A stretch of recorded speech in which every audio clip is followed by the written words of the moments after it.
Welcome. You are at the CCC, where there are no outside issues. Hello, my name is Bonnie Violet. I'm a trans, femme, genderqueer, spiritual drag artist, digital chaplain, and a person in recovery. My name is Anthony. I'm a 7th-year doctoral student in clinical psych, an addict and alcoholic. I'm really feeling these new Red Bull, Fig Apple, and as always, I care about you. Yes, and I'm Lulu, and my pronouns are he and him. I'm in recovery from crystal meth and alcohol. I'm a former Miss Castro Country Club, and I am always in search of balance. And each week we provide and create a brave space where we can talk about topics of recovery. Yes, and our intention is to hold and inspire better spaces for those people in recovery. By tackling topics sometimes used to separate us. But before we do that, like, subscribe, comment, and hit that bell. Ding, ding, ding, ding, ding, ding, ding, ding. And take a moment and rate us. Rate us 5 stars before we even start. 5 stars, yes. Hey, Zachary. So good to see you on here. Absolutely. We love Zachary. I was just watching her on the little promo for the documentary. The promo's out? Yeah, the promo's out for the documentary. If it's you so don't know, good. You can go to the castrocountryclub.org or you can go to Castro Country Club Facebook page or .org. There's a documentary that's being produced. It's called Meet Me at the CCC.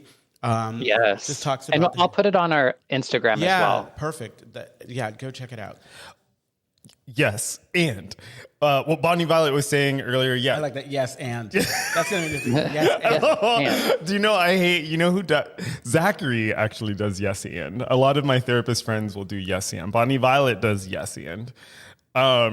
Yes, and I wanted to go back to what Bonnie Violet was saying. Yeah, definitely rate us on wherever you see us. Give us 5 stars. As usual, like as I was saying last time, we're not monetized, so we're not getting money for your subscriptions or comments or anything like that. But it does get the word out, and it helps us reach other queer folks in recovery. Yes, and we want to reach all queer folks. All of them. It's such a niche community. We love all of you, and every last one of them. Every single last one of you. Every single last one of you. Absolutely. So how's everyone doing?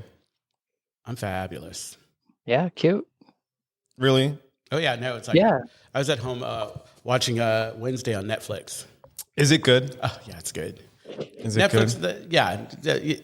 I think that some of these shows, it's good. Yeah, I've heard all sorts of criticism or whatever, but anytime you take something that is as well known and kind of add your own flavor to it, people are going to be critical. But I really enjoyed it. It was a good time. I feel like I didn't waste my time. That was very deep. Yeah, I heard it was pretty good too. I haven't got a chance to watch it yet. I did watch the new We're Here though. Did you watch that? I haven't seen that. What's that? Oh my God. Yes. It's HBO Max. It's Bob the Drag Queen, Eureka, and Shangela. And they go to little small town America and they do these drag shows. And they were just in this little Granbury, Texas. Just think this is like Tu Wong Fu. Just think Queer Eye for drag queens. But it was also Tu Wong Fu. Isn't that what they did? They went to this obscure ass town. They ended up, but that wasn't the whole premise of the movie. Okay. Yeah. Right. Yeah. I guess in some ways, right? Like the little town, turning the little town into fabulousness or whatever. Yes, yes, we can save your little town. Yeah. And your marriage. But it was so crazy how many people were attacking them because of their drag queens. You know what I mean? Like there's such a hatred toward drag right now that it's insane. Right now, or I feel like drag has always been kind of subversive. It feels like it's more. Yeah. Well, as a drag artist, do you feel it too, Minnie? Well, okay, so I think it has a lot to do with the fact that now drag is a lot more mainstream. I think that's why drag artists and drag performers and queer and all that, they were always going to be targeted. Right, but I think that now it's, these folks that are conspiracy theorists and, they come with, oh no, the drag queen reading hour, they're going to turn our kids into drag queens. Is that a problem? Well, they're trying. Yeah. I mean, they're trying to make drag illegal in some states. Right. I remember this now. Yeah. You know what's crazy? Zachary yesterday. So we had an impromptu movie night. We were watching Nightmare Before Christmas, and Zachary was. Wait, where'd you do that at? Oh, right here, before our 7:30. Oh, okay. And I was like, by the way, Brandon, we had a little movie. Minnie's night like, I didn't get the invite. Well, it was because what ended up happening. So we went to the lighting of the tree yesterday. Okay. A bunch of people were there. It was a lot of fun. And we were originally going to get dinner. Y'all don't need to know the whole story, but we were originally going to get dinner. Actually, we do, because I want to know what I wasn't invited to. Okay, listen. So we were originally going to get dinner. It was a group of us, some folks that are new in town, that are new to the fellowship. It was a lot of fun. And we were going to go to dinner, but we didn't have, there wasn't enough time. And I'm like, hey, let's go to the Castro Country Club. Let's get some hot chocolate and let's just chill. So we came, we got hot chocolate. Oh, that's so sweet. Yeah, it was a group of us. And I was like, listen, we have the room is empty right now. Our meeting starts in about 45 minutes. Why don't I just cast a movie from my phone onto here? And anyway, I had The Nightmare Before Christmas. And so we started watching that and drinking our hot chocolate. It was very sweet. Oh, so anyway, so I'm sharing that story because someone asked Zachary, why is it that we can't have shows at Most Holy Redeemer anymore? And he said, yes, and. Huh? Yes. And he said, yes, and. So Zachary was saying, basically, Zachary pulled up an article that was written by, I think, the Catholic Review. Exactly. Where Zachary's character, so Maybelline. His drag persona. Labeling. Oh, Labeling. Yeah, Labeling. Was called out, and she was referred to, Labeling was referred to as a transvestite, which is... Notorious. Didn't they use the word notorious? A notorious transvestite? Yeah, exactly. You say that like it's a bad thing. No, well, I think it's just factually inaccurate. Right. Yeah. Drag... Yeah, to other people, we're all the same. Yeah, it's just factually inaccurate. So I thought, I was like, oh, wow. I was like, you got called out by the Catholics. You know what? That's a... And you know, what's crazy about that, though, is that that's just one sect. You know what I mean? And otherwise, Most Holy Redeemer is such a welcoming and accepting place. Sorry, did I put my hand in your face? I'm sorry. No, you didn't. Yeah, it's otherwise a welcoming and accepting place. They have a huge... gay, not contingent, but congregation. I think it was the change with the archdiocese at the time. Yes. The individual that was in, I don't know if that person is still in, but it was very kind of conservative and obnoxious. And yeah. So with that being said, should we give some context to today's non-topic? We kind of already started. Yeah. Let's get it. Well, I want to just explain to people. So today's episode is called Let's Have a Kiki, and here's why. So what y'all don't know is that once the camera is turned off, we continue to chat off camera. And typically we have these really rich and fun conversations, and we end up talking about things that we wish we would have kept on air because we're like, oh, I wonder what other people think about this. And so we thought, okay, why don't we not show up with a topic today and let's just chat and see what happens. So I hope this feels, and we hope this feels like a conversation to you. So just chime in as usual. We don't have a planned script or anything like that. And so no agenda, not even a gay agenda. No gay agenda, no Lewis agenda. No gay agenda. I love how you said that no like Bonnie you were Nicki Minaj. No agenda. Absolutely. And in not having an agenda, we have an agenda. And our agenda is to be I guess our agenda is just to be as open and as honest as possible. So let's have a Kiki, shall we? I think a great place. I think a great place for us to kind of start. Maybe to the tail end of our conversation last week. What was it? Really kind of when we were talking about grace, and then Bonnie, you were talking about because I went back and listened to it, and you were talking about having to kind of start over. Everybody. We've. Some of us, I mean, I think that it's fair to say that there are some who are further along in their understanding of multicultural democracy, things of that nature. And I think that, Bonnie, you were expressing frustration that there are some people who are still behind the lines and not making any effort, or it seems as though they're not making any effort to catch up. And it seems every time we have to learn the new thing, same thing over and over again. And what I was hearing in that, I had made the comment about I think that you don't just stay. Like when you figure out, like once I got to understand that, like we were talking about colorism before. Once I understood that was an issue and it's something that I get to talk about or whatever. Right. I'm aware of it now, and I'm not stuck where I was. And I think the challenge is not being frustrated that other people are not where you want them to be. Yeah. Well, now I'm remembering what I was talking about. But yeah, like this idea, like I just want us to get to have a new experience. I just feel like the experience that I've gotten to have because I'm sober and, you know, all these sorts of things, but because I go to the same places that everyone else goes to for wisdom and growth and all that shit, then like we're all kind of getting to the same place. And to me, it's like, I want something like brand new, something fresh, something that, and maybe that's my own issue, but like there's a part of me that just wants something more and different, because I don't want us to end up with the same results, you know, 20, 30 years down the road, because we haven't figured out a way as a people to do things differently and hopefully better.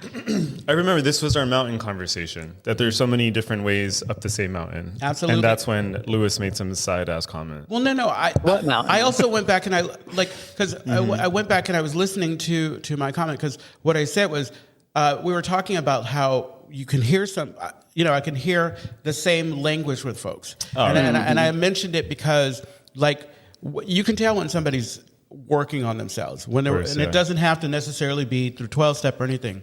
When they've been indoctrinated. And I use the term self-help because that's what it is. It's like all of the language is the same. Sometimes we use different words for it, but it's the same mountain. This years ago, I wonder if I've talked about this before, but years ago, this I think was in the 90s. This is during the advent of the idea of a hate crime. And I heard this. Were you in grade school in the 90s? I don't even remember. Yeah. I was born in 84, so I was probably, middle school or something like that? What was the 90s? I think I saw movies about it. The 90s? Girl, how old are you? You're not much older. I'm older than I think both of you. So. Oh, okay. I was going to, can I just say, I was looking at you, I was like, man, she hella looks like Princess Di right now. Yeah, I know exactly. You're hella giving us Princess Di. I got my Kiki lighting. Okay, what was I talking about? Hate crimes. So, I heard this conservative senator, and she was saying, well, like her opposition to hate crimes were, well, when we add this kind of clause or this like extra punishment, what we're doing is we're saying not only is your action kind of criminal, but so too is your way of thinking. And I thought that was really interesting to kind of do this idea that we can criminalize how people think. Now, I realize that is not a complete thought, because obviously there are very real consequences to certain ideas. And so I thought that was interesting. Like, is it kind of hypocritical, or is it antithetical to free speech to criminalize how, say, someone might think? Well, I think to that, though, like the reason why the hate crime is like, there are people who've gotten away with shit because they said, like the gay panic or the trans panic, or, like I ate Twinkies, so I killed, Harvey Milk. Defense, like, you know what I mean? So like there has been some like harmful, I guess, claims, if you will, with certain people who have killed or harmed a certain group of people. And because they see that group of people as less than or different or whatever, then it's not as big of a deal. That's why we don't, find all the missing people, or you only hear about the missing people in certain groups of people, or, like that sort of stuff. So I think the idea of having a hate crime is also to be able to just bring light, or maybe ensure that something is happening in a measured way for what is actually happening. Yeah. But I don't know. There's a term, and I'm pretty sure that you know it. I've only heard it recently, and it has everything to do with folks like the folks at Fox News or anyone who is kind of spewing vitriolic rhetoric that causes someone to act. And I think that to what you were saying with regards to, I don't think it's about the thinking. I think it's about the thinking becomes that, like, once you open your mouth And especially if you have the floor, if you have an outlet, or you have a way, like putting it down. I think that free speech should be protected, but if you are one of those people up, like if you, a bully pulpit, I guess, if you have an opportunity to reach many people, you still have to be absolutely responsible. Right. Yeah. Right. I get that. And it's the reason why, for example, we're not allowed to say yell fire in a movie theater, right? Because that's not free speech. There's a very real consequence to yelling fire. People could get hurt, et cetera, right? So I get that. To be sure, for people at home, I'm not saying that we shouldn't have hate crimes. I was just saying for thought. And the reason why I brought that up was because what you were saying, Bonnie Violet, made me think about, you know, we talk about grace, or we talk about like a different way of living and being with each other. And it makes me wonder, like, how much of that for me has to do with, like, I just need to accept that people are going to be the way they're going to be, rather than when changing them. And I realize that's fraught, right? Like, there are some things I'd want to change, and there are some things that I need to accept. And for me, especially when it comes to other people, just given how much time I have on earth, I often think to myself, well, it's just going to take too much energy for me to like try to change your worldview. Don't you think, okay, maybe this is to you, Bonnie, and both of you. Don't you think there's a time when I need to surround myself with people who are already where I want to be, or who are thinking like that, so that I'm not, and the times when I'm super frustrated, where I feel that I can't be of service to someone who is not there yet, I maybe need, the best way I can be of service is to steer clear, to give myself enough time, almost like going and recharging my battery, but I have the responsibility, if I'm thinking about the future, to go back. It's kind of like with meetings. I'm in one fellowship where it's still pretty new, and unfortunately there's a lot of relapse, and I'm naturally inclined, or most of us, we get some sobriety, and then we want to go to the parent program, because we see that recovery is there, but recovery is in all those places. Right. It's just that maybe at the other fellowship, I'm what recovery looks like for someone else who is struggling. So back to my point, it's like, I think that we just get to be patient, but we've got to take care of ourselves and understand that, like, as much as I want to be everyone's savior, I can't be everyone's savior all the time. Mm-hmm. I have to do that self-care thing. Yeah, I just feel, and I think maybe one of the challenges is, I don't know, it just feels like it's easier to be attacked. Like, I don't know if there's just more in places for people to access you in ways that are cute. Yes, social media. Do you know what I mean? Between social media, or even nowadays, though, it's even just walking down the street. But you're doing something amazing with your with your grace, with everything that you're doing. I called it Splinter Grace. That's what it's called, Splintered Grace. Okay, good. No, but you're doing everything, and I think it's almost like with celebrity, that it's not that once you're there, everybody has a right to treat you anyway. Mm-hmm. But once you're there, everybody has a right to engage with you. And I think that if we weren't where we are, and this is where I would argue that as much as you might think that we're stagnant or whatever, we're doing what we need to do to keep going. And eventually, the ones that we can pull up are going to come up. They're going to come up. But because we're here, and because we have this platform, or because somebody has this platform, they're going to be attacked. They're going to be attacked by those people who are uncomfortable with the change that they see as absolutely necessary. Yeah, and even our laws are designed that way, right? Like the laws for like libel, slander, and defamation are different for celebrities than they are for the common folk, right? Because there's just an assumption, not an assumption, but there's a certain responsibility when you have a platform that you have to other people. Bonnie Violet, were you going to say something about that? Because I wanted to reverse a little bit to something else that you said. Go ahead. Okay, so I was also thinking about. I've been thinking about this a lot too with respect to like the South and, well, specifically living in San Francisco. So yesterday at the tree lighting, our mayor was there, our state senator was there, so London Breed and Wiener was there, and there was There's a lot of Wieners there. Yeah. But I remember I was standing out there and it felt very nice. Yeah. I felt there was a drag queen introducing them and she was hilarious. And I thought, wow, this feels so great. Like I was outside standing in front of this beautiful tree. I have this like mayor of color who's a strong ally of the LGBT plus community. You have Scott Wiener, that's his name, right? Scott Wiener, who's part of the community, and I was surrounded by people of color, and literally every race imaginable. I was surrounded by them, straight people, queer people, and I thought, wow, this is such a nice feeling, you know. And the news was there, and the camera was there, and it felt wonderful, right?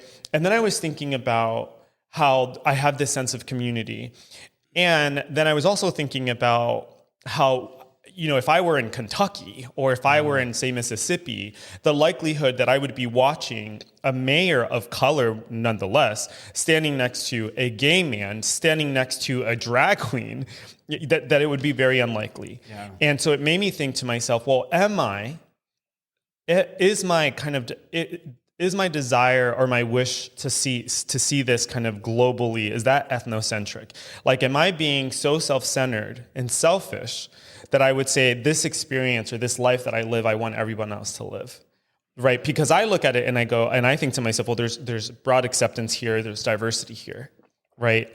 And so sometimes it makes me wonder, like, well, do people in the South, well, not do people in the South have a right to be bigoted, because not all people in the South are bigoted, but when we talk about like racism, often we refer back to the South because that's where we hear a lot about certain things that go down. What do y'all think? Bonnie, did you have that? I mean, I get where you're going with that too, but I think there's and I think this is and yeah. I didn't say yes, I just said I get it and so kind of. But anyway, I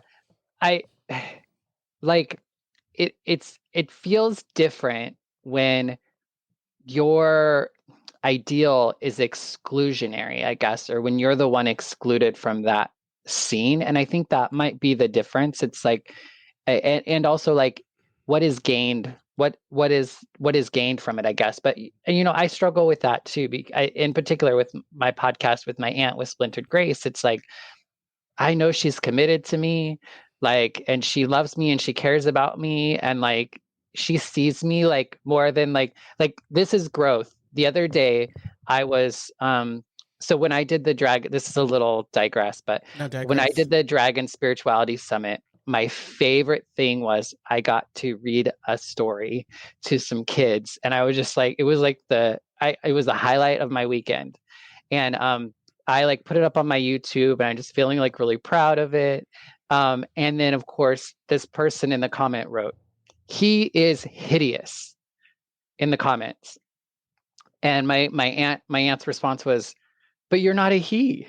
And I was like, yes, you know, like, you know, and so like my aunt sees me as I see me, you know what I mean? And also there are some very vastly different ways we exist, and we want to be seen, and we want to, like, you know what I mean? Like it's so baffling to me. And sometimes I just have to accept that I don't understand. I think we try too hard to understand one another, and I don't think that that's the goal.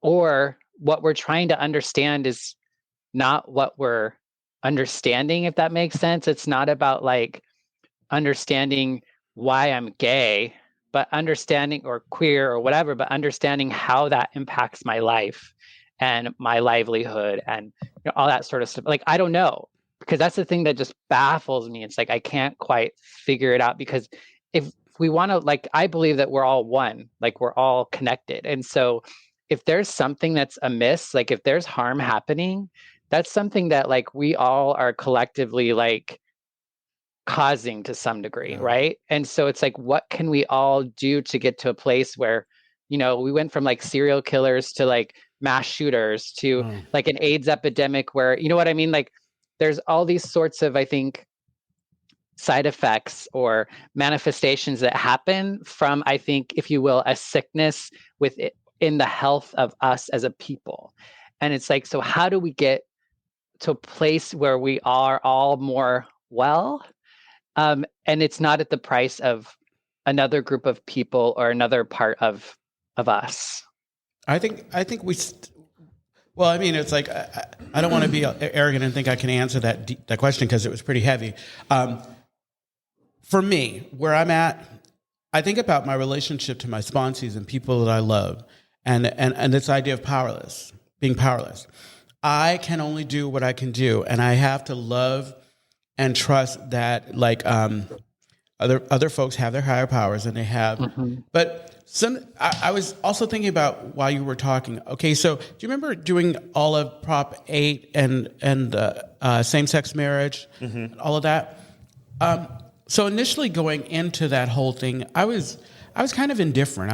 Because I was like, I never want to get married, and so why do people want to get married, and whatever this and whatever. Mm-hmm. And it wasn't until like I started to hear people so passionately argue against why people who want to have that right should have that right. But I was like, well, what happens if I am from Kentucky? We use Kentucky since we've been using Kentucky, from this town, and this is my life, and I'm 40 plus years old, and this is what I've believed all along, and everybody around me believes it. And then all of a sudden, I've got folks who don't necessarily look like me coming from someone who's saying that what I believe is not right. And I think that one of the challenges that we have is validating someone else's right to believe what they believe, even if it's not right. Because when I validate that you have that right, doesn't mean I believe it or I'm okay with it. Because if I come at you, like I saw a lot of folks, and especially the younger generation, demanding certain things from that people believe and treat or whatever. Why would I accept this? Why would I want to hear it when you're yelling at me and telling me that I'm wrong or I have to do something different? Right. We can be passionate about what we're passionate about, but we also have to find a way to kind of humanize each person. Like, I think eventually, and education is the key. I think eventually those people who are in the dark about certain things will come around, or maybe they won't. But I think all I can do is really kind of make sure that I am solid, like make sure that we are solid, that the people around me are solid. Like the people that I keep in my inner circle, that's another conversation we can have. Like, and I'll shut up and pass it on to someone. I cannot be around or support folks that don't think the same way that I, not necessarily think the same way that I do, but have those.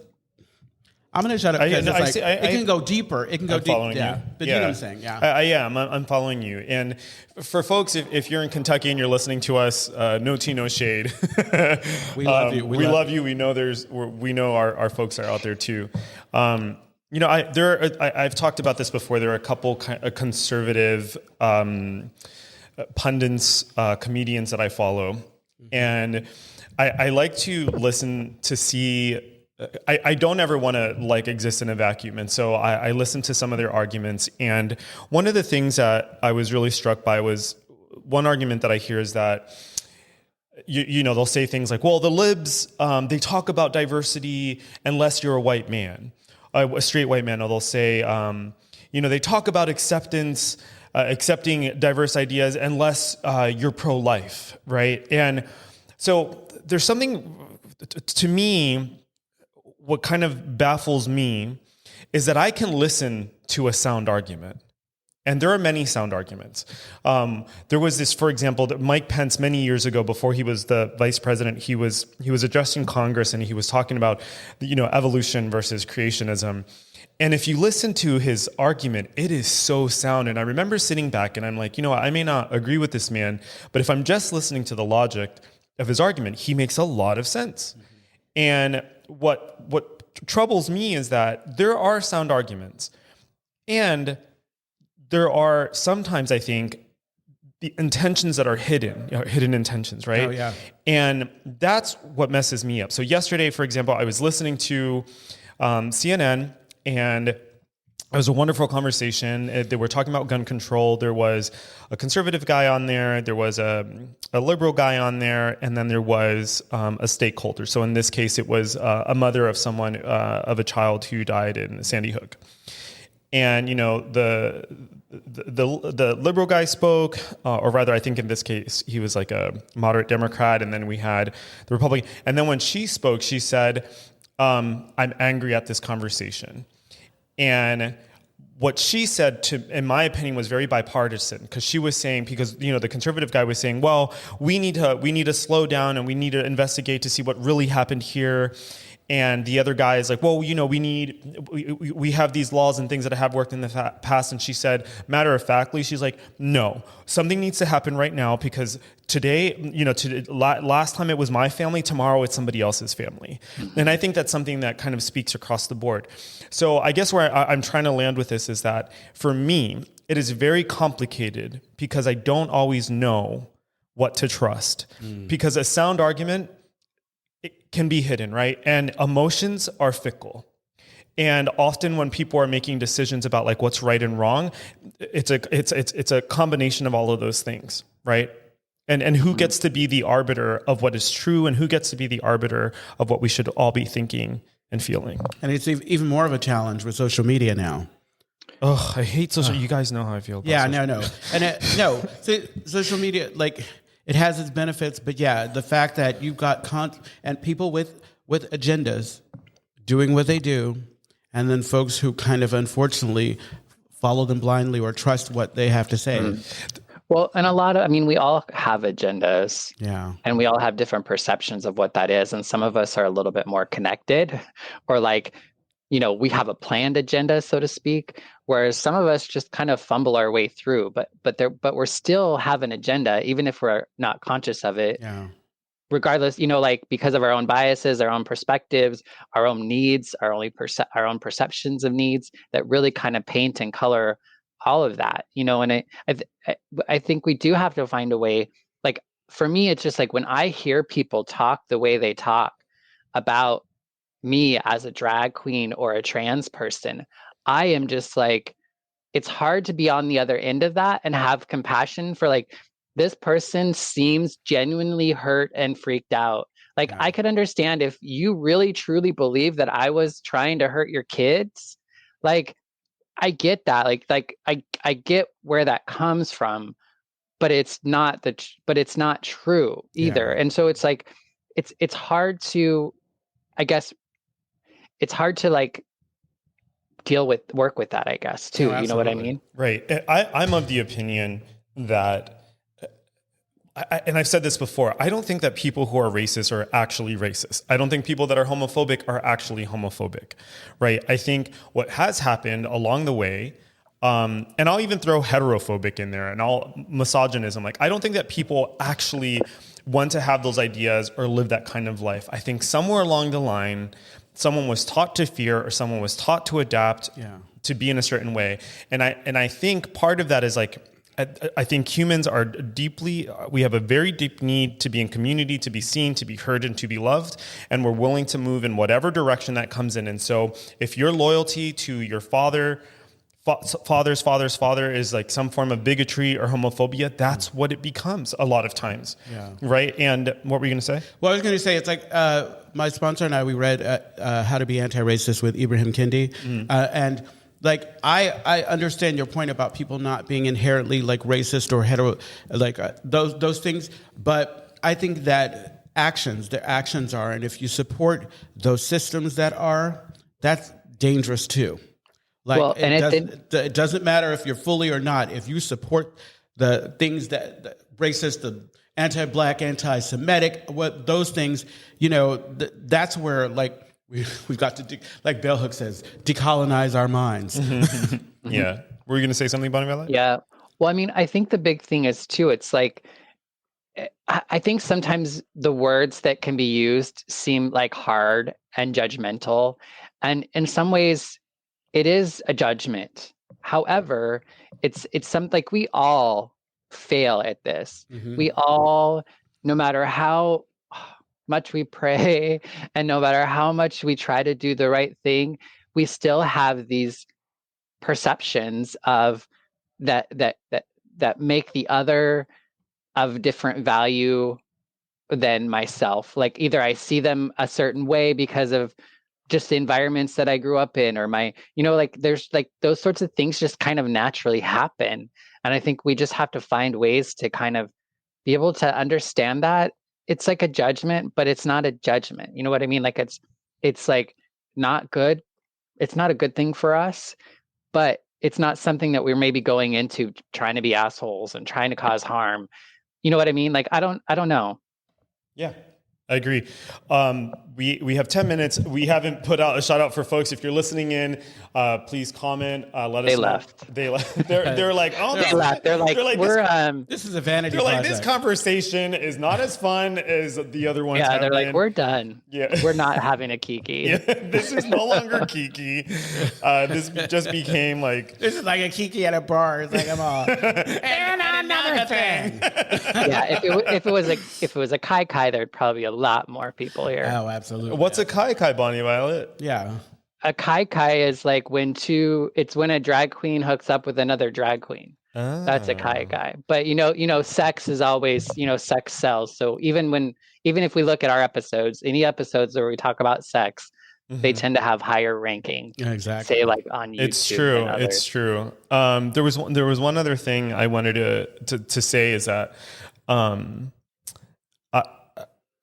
there's research that shows, and in my own experience, that when you take groups that kind of typically wouldn't mesh, so to speak, so like, I don't know, you're liberals and you're super conservatives, or you're racist, and you put them together and you have them kind of have a joint venture, that 9 times out of 10, what ends up happening is that those thoughts start to subside. Oh, yeah. Mm-hmm. And a big part of that, I think, is, and this feels a little conspiracy theorist to me, but a big part of what I think has happened is that fear, for the longest time, has been used as a way of mobilizing people. Absolutely. And the people that profit from that fear are actually quite removed from the communities that put them in power.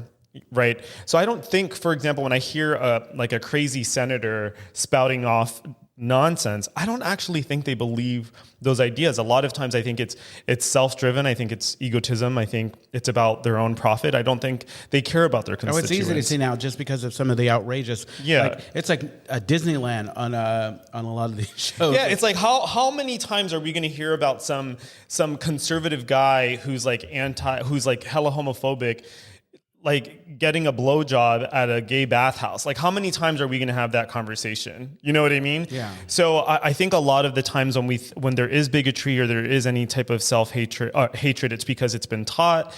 And that fear has been taught as a way of mobilizing, and it's about the self gain of some entity that kind of exists outside of the communities that it purports to support. Yeah. Well, it's like, how do we get back that? How do we get past that? Yeah. Because in a lot of ways, like you said, it's like, it's nothing new like that. And that's the frustration, I think. It's just like, how do we get past this? How do we get to where we're not just finding ourselves back in the same situation? Do you know what I mean? Right. Like, we're now going to, try to pass laws around gender, like what you're wearing. You know what I mean? Like, that's like old stuff that we been there, done that, and now we're kind of back at it again as a people. And I think that's, to me, it's like, how do we truly like make the world a better place? I think that the three of us, Brandon, and those of us who are working on ourselves through our recovery, we're doing the work. We're doing the work, as we might put it, because I think that it has to start with the individual. It has to start with me. I have to decide that I'm ready to make a change. I can't, as much as I want to have everybody think and believe and feel the way that I do, if I separate from the matrix, maybe, just maybe, somebody who I'm able to connect with is going to do the same. Right. But I'm not like, and I'm sure this is for you too, I'm not content with like what I know is the be all end all and it's all I need to know. And like, it's like, I want to know more. I want to know different, And so the only way that I'm going to do that is with other people, and through conversations and through their experiences. So I don't, and I think that most of us are probably like, I don't know, are like that to some degree. You know what? They're probably like, as frustrated as we can get, there are probably more people who are having this conversation privately together that, you know, and if there was just a way to get together and maybe again, we're not speaking, our words are not enough the same, so we don't think we're saying the same things. I know you've heard conversations where people are maybe debating and they're saying the same things, but they don't hear that they're saying the same things. And it's like, if you would just stop and listen to yourself, you'd understand that you're on the same side. Maybe you're coming at it from a different angle, but you want the same things. Yeah. Yeah. What I wanted to say is, I like that you brought up recovery and sobriety. I think that's one of the things I love about recovery is that there is a going inward and there is an identifying of defects. And one of the most common is fear, right? And what I think happens, at least what has happened in my own experience, is that as I deepen my relationship with God and as I get clearer or more courageous around my fears, I feel much more empathetic and I feel much more embracing of the people around me. And and I've said this before on air about how I feel like God has had a horrible publicist. You know, like when I have this experience with God or my connection with God, I often think to myself, I want the whole world to have this feeling. And if the whole world had this feeling, we probably would not fight as often as we did. God's like my former employer. Like, didn't want to go online. Like, wanted everything to be word of mouth. And no, it's like everything word of mouth. Somebody else would say the nice thing. But yeah. Bonnie Bella, do you have a final thought before we start wrapping up? Well, there were a couple of things that were kind of coming to mind. One is just that, like, even if these people don't believe what they're saying is real, and it's impacting people in a very real and severe way that I have never really experienced before, being on this end of it. But then also, I think one of the things that makes, one of the reasons why recovery often is a space in which is kind of a neutralizer. You know, when we're outside of the gay meetings, we do end up being in a room, and even within gay rooms, there is diversity, right? Because there's more to diversity than just gender and sexuality. However, you know, in other settings, we're able to, I think, be in community and connect with and let go of all that bullshit, because there are kind of these social norms or these social agreements that we have within a space that allow us to move forward in a way that is less harmful. Like we talked about early on, like creating brave space, a space in which we can bring our full selves into, and we might get hurt doing it, but we're going to do it. We're going to probably be a little bit better at it than if we weren't in this setting and within this sort of container. Right. But it's easier to do in a smaller group of people. But how do you do that? Right. You know. My last thought before were you going to say something? No, I mean, I was going to tell you how you can get in touch with me. Yeah, we're cutting it really close. My last thought here is that when I was a kid, there was a moment where I felt, I never understood why there was so, I didn't understand racism as a really young kid. I didn't get it. And of course, I've had experiences since then where I was like, oh, this is the origin of a lot of these hateful divides.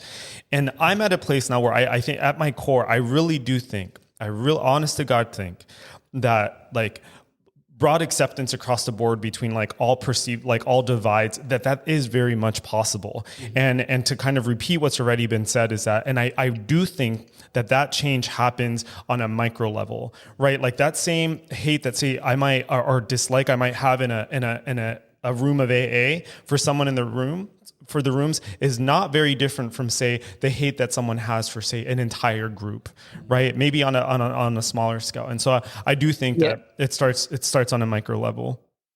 Yes, and what's you gonna hit me with? What's you gonna hit me with? Just in the sense of if let's say that you're sick or you're unwell and you have a sore on your arm, we can't just treat your sore. There's other parts of yourself that need to be a part of that process in order to have a good result and tending to that soar, right? So I think it is more than just that. This sounds like a to be continued conversation. Yeah, of course. To be continued. Oh, yes. Absolutely. So, so we right up to the wire. Yes, to the wire. You can always get in touch with me at LouisLou86 on the gram. And you can find me, Bonnie Violet, at A Queer Chaplain on all of the things, including .org. A.org. And you can find me at @lucasccc on Instagram. Folks have been hitting me up on there after some of the shows. Thank you so much for your kind words and for your thought-provoking conversation. For sure, hit me up on @lucas@ccc on Instagram. Or you can find all of us on our Instagram account at the CCC. Podcast. Podcast, right on. It didn't say podcast. It said at the CCC. I know it didn't, but that's what it is. It's at the CCC podcast. Oh, Brandon, is that a typo? But you'll get there. Either way, you'll get there. Yes, exactly. What were we going to say, Louis? Nothing. I was waiting for the screen to pop up. Yeah, so the same one. Find all of us on Instagram at CCC Podcast. Yes, exactly. Or you can email us if you're feeling extra chatty at podcast@castrocountryclub.org. Actually, my chatty line goes to this one. Or if you're feeling chatty, you can leave us a message at our speakpipe at www.speakpipe.com/@the-CCC. Absolutely. And the Castro Country Club is a safe and sober community center for all people and a refuge for the LGBTQ recovery community. We provide programs and services that help people change their lives by supporting personal growth. Our vision is to reduce the suffering of addiction by connecting people to community, opportunity, and support. You can find more information at castrocountryclub.org. Yes. Yeah, and tune in every Tuesday at 4 p.m.-ish when we go live on our Castro Country Club Facebook and YouTube channels. And you find all... Go ahead. That's Bonnie Violet. I was just saying, find us wherever you listen to podcasts at the CCC. And rate us while you're there. Yes, please give rate us 5 stars. Tell your friends about us. Tell your enemies about us. Your exes. We'll Especially tell your enemies about us. It's people like, you when hook we up have with. a kai-kai. It's like praying for them. Pray for them. Okay, see you next week. We love you. Bye. Balance.